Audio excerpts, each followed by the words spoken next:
Hello everyone, सुबह 9:30 बजे की क्लास में आप सभी का स्वागत है। आज के इस वीडियो में हम ईवीएस एसएसटी के टोटल 65 प्रश्नों को करने वाले हैं, जो कि बहुत ही सिलेक्टेड है सुपर टेट, यूपी टेट या अन्य शिक्षक भर्ती परीक्षाओं के लिए। तो चलिए बिना टाइम गवाए वीडियो हम शुरू करते हैं। जो भी नए दर्शक हैं आपसे बता दूं, यह वीडियो आप टारगेट टीचर 68500 चैनल पर देख रहे हैं। मेरा नाम है Rahul Mishra. C TET, UP TET के साथ सुपर टेट और DSSB PRT एग्जाम मैंने खुद क्वालिफाई किए हैं और इसी व्यक्तिगत अनुभव के आधार पर आपको पढ़ाने की कोशिश करता हूँ। चलिए वीडियो शुरू करते हैं। कुल 65 प्रश्नों में से अगर आपके 40 प्लस प्रश्न सही हैं तो समझ लीजिए आपका ईवीएस, एसएसटी, जीएस वगैरह का तैयारी बहुत अच्छा चल रहा है। अगर आपके 40 प्लस क्वेश्चन भी सही हैं तो चलिए पहला क्वेश्चन देखिए। कौन गुप्त साम्राज्य का संस्थापक माना जाता है? इनमें से कौन गुप्त साम्राज्य का संस्थापक माना जाता है? चंद्रगुप्त, समुद्रगुप्त, चंद्रगुप्त प्रथम या फिर श्रीगुप्त? सही आंसर होगा श्रीगुप्त। चौथा ऑप्शन सही है। अगले प्रश्न पे चलेंगे। अगला प्रश्न है, निम्नलिखित मुगल सम्राटों में से किसने अपनी आत्मकथा स्वयं लिखी है? ठीक है, लिखी थी। चलिए, शाह आलम और फारूक सियार, बी ऑप्शन है बाबर और जहांगीर, सी ऑप्शन है जहांगीर और शाहजहां, या डी ऑप्शन अकबर और औरंगजेब। तो सही आंसर है बाबर और जहांगीर। बी ऑप्शन सही है, बाबर और जहांगीर ने अपनी आत्मकथा स्वयं लिखी थी। चलिए, चाणक्य को किस नाम से जाना जाता है? तो चाणक्य को सभी को पता है, कौटिल्य के नाम से भी जाना जाता है। और अर्थशास्त्र पुस्तक के लेखक कौन है? चाणक्य हैं। नाम तो अर्थशास्त्र है पुस्तक का, लेकिन उसमें चीज़ें राजनीति की हैं, ध्यान रखिएगा। क्वेश्चन पूछा हुआ है आपके शिक्षक भर्ती परीक्षाओं में कि अर्थशास्त्र पुस्तक के लेखक का नाम बताइए। अगला क्वेश्चन आपके सामने है, निम्नलिखित में से किसने सभी 3 गोलमेज सम्मेलनों में भाग लिया था? सभी 3 गोलमेज सम्मेलन में भाग लेने वाले का नाम बताइए। Question number 62। तो सही आंसर है भीमराव अंबेडकर। डॉक्टर भीमराव अंबेडकर जी ने 3 गोलमेज सम्मेलनों में भाग लिया था।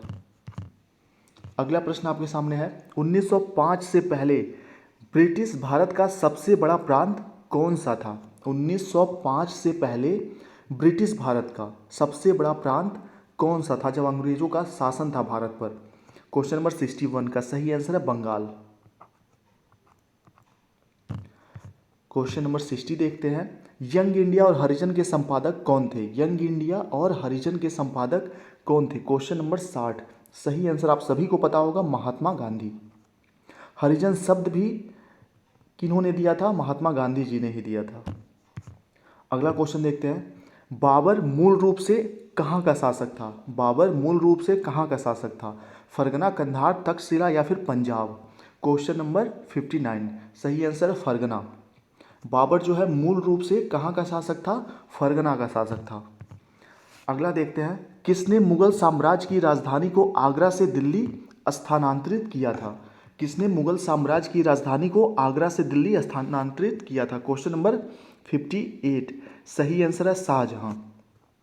चौथा ऑप्शन यहाँ पे सही है। अगला प्रश्न देखते हैं। और हाँ, अगर आप चैनल पे नए हैं तो अपने टारगेट टीचर 68500 चैनल को सब्सक्राइब जरूर कर लीजिए, क्योंकि यहाँ पे आपका टाइम वेस्ट नहीं किया जाता, कम समय में अच्छे क्वेश्चन कराए जाते हैं। अगला है, किसके शासनकाल में चीनी यात्री वेन सांग भारत आया था? Question number 57। 4 ऑप्शन है, चंद्रगुप्त, विक्रमादित्य, समुद्रगुप्त, उसके बाद चंद्रगुप्त प्रथम या फिर हर्षवर्धन। 57 का सही आंसर है हर्षवर्धन। डी ऑप्शन सही है। आगे बढ़ेंगे अगले प्रश्न की ओर। अवंती की राजधानी क्या थी? और हाँ, 16 महाजनपद के बारे में आपने पढ़ा होगा। 16 महाजनपद से भी कभी कभी क्वेश्चन पूछ लिया जाता है, 16 महाजनपद से। वैसे सुपर टैट में तो आने का चांस कम है, लेकिन फिर भी कुछ भी छोड़िएगा मत, क्योंकि अगर क्वेश्चन किसी भी टॉपिक से प्राचीन इतिहास, मध्यकालीन या आधुनिक कहीं से भी पूछ लिया गया तो आप कुछ कर नहीं पाएंगे, जाके कहीं पे ये नहीं बोल पाएंगे कि प्राचीन से क्वेश्चन क्यों आ गया। कई लोगों का कमेंट आया था कि प्राचीन इतिहास से क्वेश्चन नहीं आए हैं। नहीं आए हैं, बिल्कुल सही है, लेकिन अगर आ गए तो आप क्या करोगे? इसलिए छोड़िए कुछ मत, अगर आपको सच में गवर्नमेंट जॉब चाहिए तो। अवंती की राजधानी क्या थी? Question number 56 Ujjain. ठीक है। अगला क्वेश्चन देखिए 55। पाकिस्तान में मुगल सम्राट जहांगीर का मकबरा कहाँ स्थित है? इस्लामाबाद, लाहौर, हैदराबाद या फिर कराची। Question number 55। तो सही आंसर है लाहौर।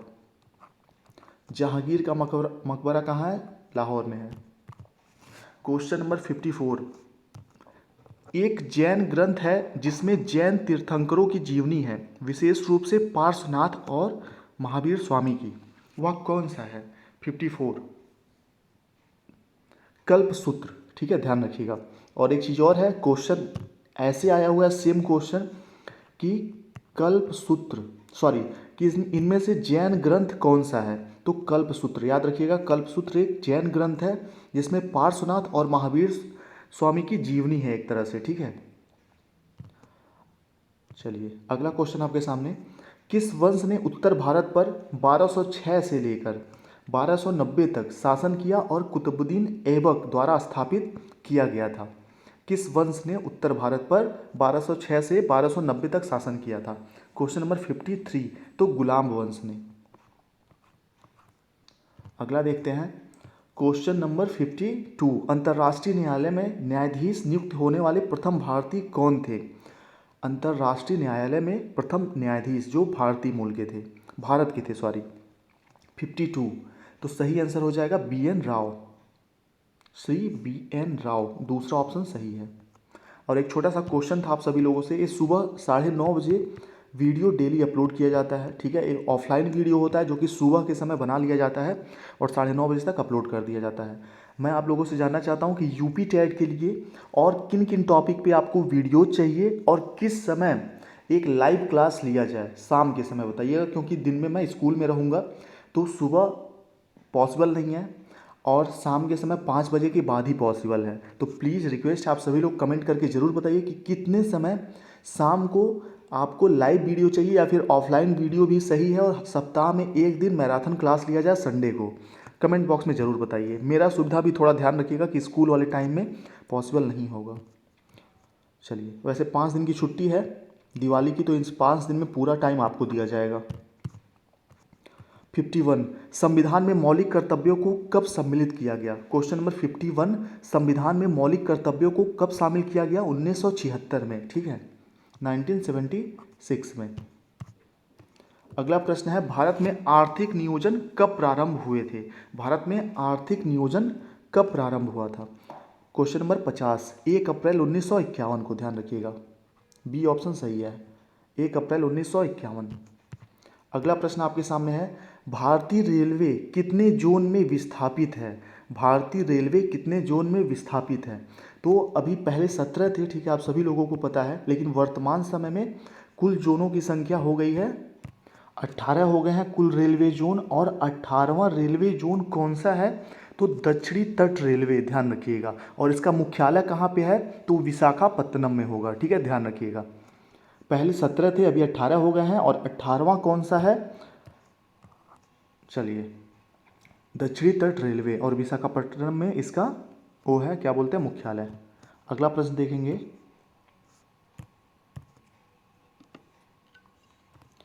भारतीय रेलवे का विश्व में कौन सा स्थान है? भारतीय रेलवे का विश्व में कौन सा स्थान है? Question number 48। तो सेकंड स्थान है, द्वितीय। प्रथम पे कौन है, ये आपके लिए क्वेश्चन है, कमेंट बॉक्स में बताइएगा कि फर्स्ट पे विश्व में कौन सा रेलवे है। वैसे तो सबसे लंबा रेलवे पूरे एशिया का कह सकते हैं कि अपना गोरखपुर है। ठीक है, लेकिन विश्व में प्रथम नंबर पर कौन सा रेलवे आता है? जैसे द्वितीय पे, सेकेंड नंबर पे भारतीय रेलवे है, प्रथम पे कौन सा है? औद्योगिक क्रांति सर्वप्रथम किस देश में हुई थी? औद्योगिक क्रांति सर्वप्रथम किस देश में हुई थी? DSSB में शिक्षक भर्ती में क्वेश्चन आया हुआ है, बहुत ही ध्यान से इस टाइप के क्वेश्चन को देखिए। मैं प्रीवियस ईयर के क्वेश्चन पेपर के पैटर्न को ध्यान में रखकर ही वीडियो या फिर MCQ क्वेश्चन बनाने की कोशिश करता हूँ, इसलिए सभी क्वेश्चन इंपॉर्टेंट होते हैं। आप नोट करते चलिए एग्जाम में रिविजन के टाइम, एग्जाम के पहले रिविजन करने के लिए। तो इंग्लैंड यहाँ पे सही आंसर हो जाएगा। Question number 46। दास कैपिटल किसकी प्रसिद्ध पुस्तक है? दास कैपिटल किसकी प्रसिद्ध पुस्तक है? 46। तो कार्ल मार्क्स की। अगला देखिए, भाषाई आधार पर बनाए जाने वाला पहला राज्य कौन सा था? मोस्ट इंपॉर्टेंट क्वेश्चन है। नोट कर लीजिए, भाषाई आधार पर बनाए जाने वाला पहला राज्य कौन सा था? Question number 45। और कौन से सन में बनाया गया?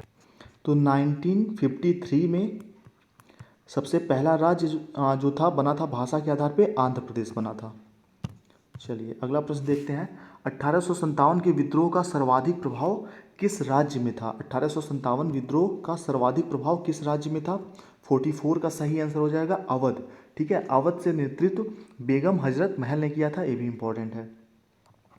बेगम हजरत महल, ठीक है, अवध से नेतृत्व करता थी। ये भी क्वेश्चन में आता है कि किस जगह से कौन नेतृत्व करता था 1857 के विद्रोह के समय। भारतीय राष्ट्रीय कांग्रेस के अधिवेशन की अध्यक्षता करने वाली प्रथम महिला कौन सी थी? 43, तो सरोजनी नायडू आप सभी को पता है। इसमें कुछ क्वेश्चन बहुत आसान होंगे। ठीक है, आसान, कोई भी क्वेश्चन आसान किसी को क्यों लगता है? जब वह क्वेश्चन उसको आता होता है या फिर पहले से उनने पढ़ रखा है। ठीक है, तो कोई भी क्वेश्चन आपको आसान लगे तो ये मत सोचिए कोई इंपॉर्टेंट नहीं है। आसान प्रश्न भी हो सकता है आपके लिए आसान हो, किसी और के लिए जिन्होंने ना पढ़ा उनके लिए कठिन हो, तो इसलिए सभी प्रश्नों को महत्व दीजिए। एक भी प्रश्न छोड़ना नहीं है एग्जाम से पहले, सब कुछ पढ़ के तैयार करके जाना है। जब भी भर्ती हो अच्छे से देना है। निम्नलिखित में से गांधी जी ने पहला अनशन किस आंदोलन के लिए किया था? क्वेश्चन नंबर 42, तो अहमदाबाद मिल हड़ताल। ठीक है, 1918 में, ध्यान रखिएगा। अहमदाबाद मिल हड़ताल के लिए पहला आंदोलन किया था गांधी जी ने, किस सन में किया था? 1918 में। चलिए अगले प्रश्न की तरफ चलेंगे। क्वेश्चन नंबर 41, 1907 में कांग्रेस का विभाजन गर्म दल और नर्म दल में किस अधिवेशन में हुआ था? मोस्ट इंपॉर्टेंट क्वेश्चन है। 1907 में हुआ था। ठीक है, गर्म दल और नर्म दल दो भागों में बट गया था भारतीय कांग्रेस उस समय। ठीक है, तो किस अधिवेशन में ये चीज़ बटा था? सूरत, कलकत्ता, नागपुर या मद्रास? 41 का सही आंसर है सूरत अधिवेशन में कांग्रेस दो दलों में विभाजित हो गया था। अगला है, विश्व के शीत मरुस्थलों को अन्य किस नाम से जाना जाता है? क्वेश्चन नंबर 40, तो टुंड्रा, आपने नाम सुना होगा टुंड्रा प्रदेश का। तो विश्व के जो शीत मरुस्थल है उनको टुंड्रा के नाम से जाना जाता है। अगला देखिए, वी आकार की घाटी कौन बनाती है? वी आकार की घाटी कौन बनाती है? नदी, पवन, समुद्री लहर या हिमानी? क्वेश्चन नंबर 39, तो नदियाँ बनाती हैं वी आकार की घाटी। नदियाँ, इस टॉपिक पे वीडियो आपको पूरा डिटेल में मिल जाएगा। महासागर, महाद्वीप, पर्वत, पहाड़, घास स्थल, सब नीचे डिस्क्रिप्शन में पढ़ा दिया गया है। सुबह 9:30 बजे की क्लास में प्लेलिस्ट भी बना दिया गया है, आप वहाँ देख सकते हैं। अगला देखिए, ड्रैकेंसबर्ग पर्वत है, ड्रैकेंसबर्ग पर्वत कहाँ पे स्थित है? 38, सही आंसर है दक्षिण अफ्रीका में। पर्वत, पहाड़ सब आपको वीडियो मिल जाएगा सुबह 9:30 बजे डेली, 9:30 बजे डेली आपको वीडियोज मिलते हैं। 37, किस महाद्वीप को श्वेत महाद्वीप के नाम से जाना जाता है? किस महाद्वीप को श्वेत महाद्वीप के नाम से जाना जाता है? सब कुछ पढ़ाया गया है आपको। 37 का सही आंसर हो जाएगा अंटार्कटिका। क्यों कहा जाता है श्वेत महाद्वीप? क्योंकि बर्फ से अधिकतर समय यह ढका रहता है, अंटार्कटिका महाद्वीप। ठीक है, अगला देखते हैं, विश्व का सर्वाधिक लवणीय झील कौन सा है जहाँ पे नमक की मात्रा सर्वाधिक है? क्वेश्चन नंबर 36, सही आंसर हो जाएगा वान झील, ध्यान रखिएगा, आया हुआ प्रश्न है। अगला देखते हैं, पृथ्वी पर सबसे गहरा स्थल है, पृथ्वी पर सबसे गहरा स्थल है 35, तो मृत सागर, ध्यान रखिएगा।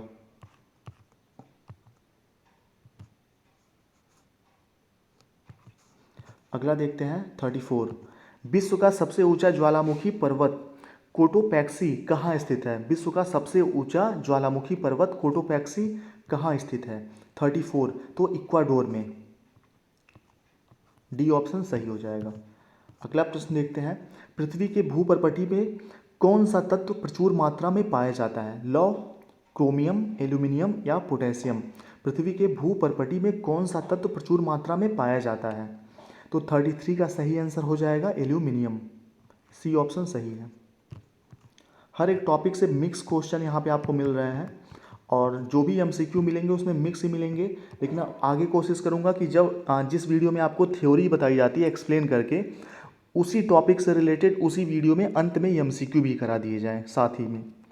छोटा नागपुर पठार निम्नलिखित में से किसके लिए प्रसिद्ध है? छोटा नागपुर पठार किसके लिए प्रसिद्ध है? 32, सही आंसर है खनिज के लिए। अगला देखते हैं, बांग्लादेश में प्रवेश करने के बाद ब्रह्मपुत्र नदी किस नाम से जानी जाती है?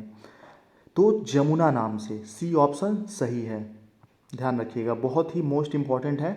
जमुना नदी, जमुना नदी ब्रह्मपुत्र नदी का ही नाम है जो कि बांग्लादेश में बुलाया जाता है। अगला देखिए, द्विसदनी विधायिका निम्नलिखित में से किस सरकार की एक विशेषता है? द्विसदनी विधायिका निम्नलिखित में से किस सरकार की विशेषता है? Question number 30।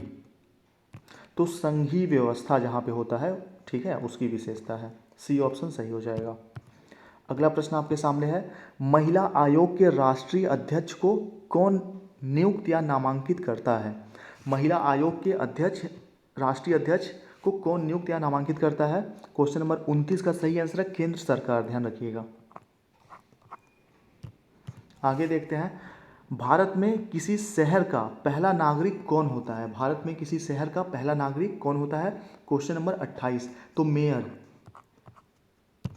अगला देखते हैं, निम्नलिखित में से किस शब्द का भारत के संविधान में कोई जिक्र नहीं है?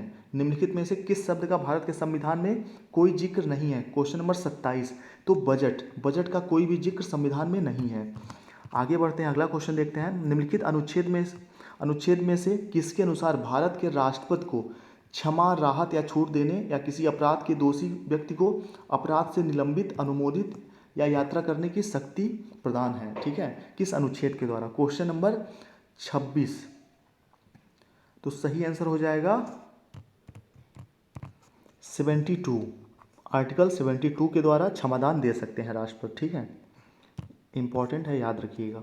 संविधान की 8वीं अनुसूची में कितनी भाषाएं हैं? तो कुल 22 भाषाएं हैं, आप सभी को पता है। संविधान की 8वीं अनुसूची में कुल 22 भाषाएं हैं।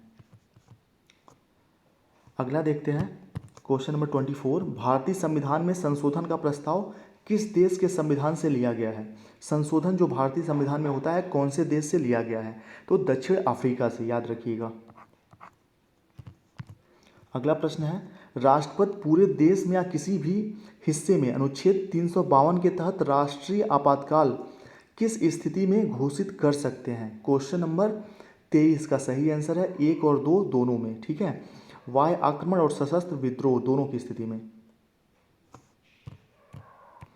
अगला देखते हैं, क्वेश्चन नंबर 22, स्वर्ण सिंह समिति ने किसकी सलाह दी थी? स्वर्ण सिंह समिति ने किसकी सलाह दी थी? क्वेश्चन नंबर 22, इसका सही आंसर है भारतीय संविधान में मौलिक कर्तव्यों को शामिल करने का सलाह दिया था स्वर्ण सिंह समिति ने। भारतीय संविधान में मौलिक कर्तव्य शामिल करने का सलाह किसने दिया था? स्वर्ण सिंह समिति ने दिया था। और वही है, यहाँ पे देखिए, आपके शिक्षक भर्ती के लिए समिति गठित की गई है। उनको कुछ समझ में ही नहीं आ रहा है कि वो क्या बोले, मतलब इतना दिन हो गया, इतने दिन में तो मतलब पूरे देश में कितने शिक्षकों की ज़रूरत है ये भी पता चल जाती है, लेकिन अभी तक 1-1.5 महीने का समय हो गया, ये नहीं पता लगा पाए कि उत्तर प्रदेश में कितने शिक्षकों की ज़रूरत है। ऐसी समिति गठित की गई है, क्या कर सकते हैं इसके बारे में। अगला है, गारो, खासी तथा जयंतिया ये जनजातियां किस राज्य में निवास करती हैं? क्वेश्चन नंबर 21, तो मेघालय में निवास करती हैं, आया हुआ प्रश्न है एग्जाम में। अगला देखिए, पृथ्वी के किस भाग में निकेल और लोहा की प्रधानता है? पृथ्वी के किस भाग में निकेल और लोहा की प्रधानता है? सीफा, नीफे, सियाल या इनमें से कोई नहीं? क्वेश्चन नंबर 20 का सही आंसर हो जाएगा नीफे। अगला देखते हैं, एक ग्रह की अपने कक्ष में सूर्य से अधिकतम दूरी को क्या कहा जाता है? अभी कल भी एक क्वेश्चन, कल वाले वीडियो में भी था, आज भी है। क्वेश्चन नंबर 19, ध्यान रखिएगा, अपसौर कहा जाता है। आगे बढ़ते हैं अगले प्रश्न पे, सौरमंडल के बारे में विश्व के समक्ष जानकारी प्रस्तुत करने का श्रेय किस विद्वान को जाता है? सौरमंडल के बारे में विश्व के समक्ष जानकारी किसने प्रस्तुत किया था? कोपरनिकस ने। अगला देखते हैं, क्वेश्चन नंबर 17, उत्तर प्रदेश की सीमा कितने राज्यों से लगती है?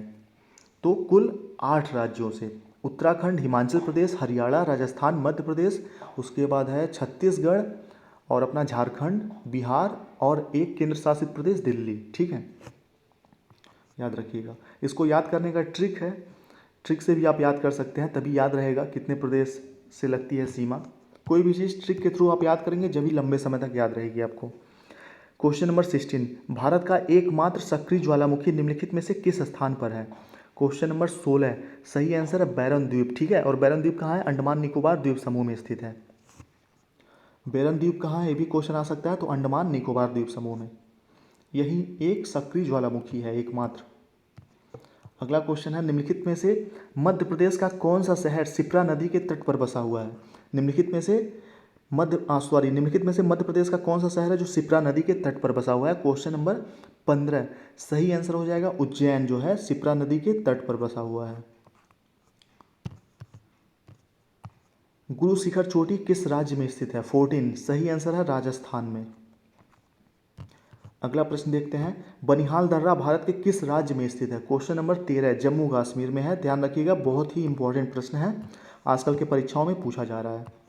लौह तत्व मात्रा के आधार पर कौन सा सर्वश्रेष्ठ होता है? लौह तत्व मात्रा के आधार पर कौन सा लोहा सर्वश्रेष्ठ होता है? क्वेश्चन नंबर 12 तो मैग्नेटाइट। ध्यान रखिएगा।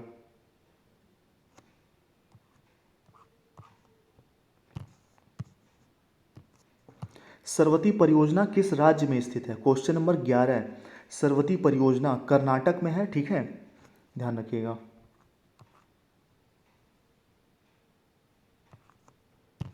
आगे बढ़ते हैं, भारत में अधिकतर किस प्रकार के वन पाए जाते हैं? भारत में अधिकतर किस प्रकार के वन पाए जाते हैं? क्वेश्चन नंबर 10 उष्णकटिबंधीय पर्णपाती वन। ये ऑप्शन सही हो जाएगा। अगला प्रश्न देखते हैं, थोड़ा सा स्पीड यहाँ पे तेज़ है क्योंकि सुबह के समय, माफ़ी चाहूँगा, मुझे भी स्कूल निकलना होता है, स्कूल बहुत दूर है 70 किलोमीटर, इसलिए थोड़ी स्पीड से क्वेश्चन करा रहा हूँ। और मैं स्कूल जाऊँ ना जाऊँ तो भी मैं कोशिश करता हूँ कि कम समय में ज़्यादा प्रश्न कराऊँ, क्योंकि आप सभी लोग जो भी MCQ क्वेश्चन देख रहे हैं वीडियो में, अगर आप ऐसे क्वेश्चन डेली देखें भी, सिर्फ देखें और सुने, तो भी बहुत सारे क्वेश्चन ऐसे ही याद हो जाएंगे आपको। ठीक है, 9वां प्रश्न है, प्राचीन भारत का वह प्रसिद्ध शासक जिसने अपने जीवन के अंतिम दिनों में जैन धर्म अपनाया था? प्राचीन भारत का वह प्रसिद्ध शासक जिसने अपने जीवन के अंतिम दिनों में जैन धर्म अपनाया था? Question number 9 Chandragupta Maurya. आगे बढ़ते हैं, भारत का राष्ट्रगान पहली बार कब गाया गया था? भारत का राष्ट्रगान सबसे पहले कब गाया गया था? क्वेश्चन नंबर 8 कलकत्ता अधिवेशन में 1911 में। ध्यान रखिएगा, कलकत्ता अधिवेशन 1911। अगला प्रश्न है, बक्सर की लड़ाई के बाद बंगाल के नवाब की गद्दी पर किसे बिठाया गया? सिराजुद्दौला, मीर कासिम, मीर जाफ़र या फिर नजीमुद्दीन अली खान को? क्वेश्चन नंबर 7 का सही आंसर है मीर जफ़र को। ठीक है, बक्सर की लड़ाई हुई थी 1764 में, ये भी ध्यान रखिएगा कि 1764 में बक्सर की लड़ाई हुई थी। मीर जफ़र सही आंसर है यहाँ पे, सी। क्वेश्चन नंबर 6 स्वतंत्रता के समय भारतीय राष्ट्रीय कांग्रेस के अध्यक्ष कौन थे? Question number 6 JB Kripalani. स्वतंत्रता के समय भारतीय राष्ट्रीय कांग्रेस के अध्यक्ष JB कृपलानी थे। क्वेश्चन नंबर 5 देखिए, गुलामगिरी नामक पुस्तक किसने लिखी है? गुलामगिरी नामक पुस्तक तो ज्योतिबा फुले ने। अगला देखते हैं, निम्नलिखित में से भारतीय शिक्षा का मैग्ना कार्टा किसे कहा जाता है? क्वेश्चन नंबर 4 वुड्स डिस्पैच 1854 को। ध्यान रखिएगा, वुड्स डिस्पैच कब, कौन से सन में? 1854 में। भारतीय शिक्षा का मैग्ना कार्टा कहा जाता है वुड्स डिस्पैच को। अगला प्रश्न आपके सामने है, स्वतंत्रता आंदोलन के दौरान रविंद्रनाथ टैगोर ने नाइटहुड की उपाधि किस घटना के विरोध में वापस कर दिया था? क्वेश्चन नंबर 3 सही आंसर है जलियांवाला बाग हत्याकांड के विरोध में नाइटहुड की उपाधि इन्होंने वापस कर दिया था। और नाइटहुड की उपाधि दी किसने थी? आपके लिए क्वेश्चन है, कमेंट बॉक्स में जरूर बताइए। निम्नलिखित में से कौन सी BC का सही संक्षेप है? तो बिफोर क्राइस्ट, सी ऑप्शन सही है। पहला प्रश्न सीधे 65 प्रश्न हमने कंप्लीट कर लिए। ठीक है, निम्नलिखित में से किसने सबसे पहले यूरोप को भारत से अवगत कराया था? तो सिकंदर ने कराया था, अलेक्जेंडर इनका नाम है। और ऐसे ही कंप्लीट MCQ और थ्योरी और वन लाइनर PDF नोट्स के लिए आप 7905352723 इस नंबर पर व्हाट्सअप कर सकते हैं। सुपर टैट के या UP टैट के कंप्लीट नोट्स मिल जाएंगे। एक छोटी सी फीस आपको पे करनी होगी, और फीस जस्ट उतनी रखी गई है जितना टाइप वगैरह में और छोटे मोटे खर्चे हुए हैं। ठीक है, 200 रुपये UP टैट की फीस है, कंप्लीट PDF नोट्स कंप्लीट। इसके अलावा अलग से कुछ नहीं पढ़ना पड़ेगा UP टैट के लिए। और सुपर टैट की फीस 499 जस्ट है। इसमें कंप्लीट 14 विषय आपको मिल जाएंगे, साथ ही ग्रुप में ऐड किया जाएगा। एग्जाम होने तक करंट अफेयर्स प्रैक्टिस सेट वगैरह भी मिलता रहेगा। तो इस नंबर पे फटाक से मैसेज कर सकते हैं आप 7905352723 पे। चलिए मिलते हैं नेक्स्ट वीडियो में सुबह 9:30 बजे।